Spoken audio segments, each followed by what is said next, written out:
राहुल गांधी जी की हर विदेश यात्रा भारत का अपमान करने में कहीं पीछे नहीं रहती और इस बार की प्रायोजित ये विदेश यात्रा भी उसी दिशा में है जहां वो अपमान तो प्रधानमंत्री मोदी जी का करना चाहते हैं, लेकिन अंत में देश का अपमान करने से नहीं हटते।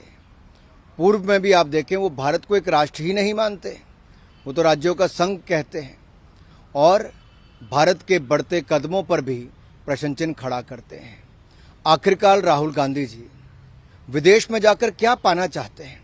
इस प्रायोजित कार्यक्रम के अंतर्गत वो क्या प्राप्त करने गए हैं? क्या देश के ऊपर कीचड़ उछालना ही उनका एक काम रह गया है? अंतर देखिए, जब जब राहुल जी बाहर गए तब तब उन्होंने देश के ऊपर प्रश्न चिन्ह खड़े किए, देशवासियों के ऊपर प्रश्न चिन्ह खड़े किए और मैं एक तरह से कहूं, जो साख भारत की आज पूरी दुनिया भर में बढ़ रही है उसको कहीं ना कहीं गिराने का काम लगातार राहुल गांधी जी करते हैं। एक तरफ प्रधानमंत्री जी के 6 दिन की यात्रा में लगभग 2 दर्जन दुनिया भर के प्रधानमंत्री, राष्ट्रपति उनसे मिलते हैं। 50 से ज़्यादा मीटिंग्स होती हैं जहां पे कलाकार, साहित्यकार, उद्योगपतियों से लेकर खिलाड़ियों तक सब मिलते हैं। भारत के बढ़ते कदमों की चर्चा दुनिया करती है और भारत में एक भविष्य देखती है। होप दुनिया को भारत और भारत के नेतृत्व में नजर आती है।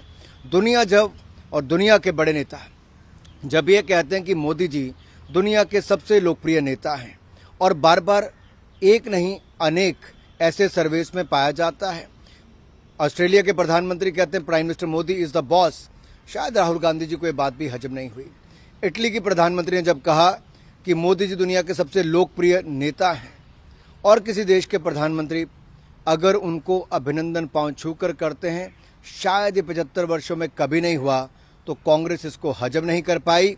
और जब देश इस बात का खुशी मनाता है कि हमारे नेता के कारण 140 करोड़ देशवासियों की मान सम्मान बढ़ता है, भारत का मान बढ़ता है, दुनिया भारत में उम्मीद, होप देखती है, तो शायद ये कांग्रेस हजम नहीं कर पाती।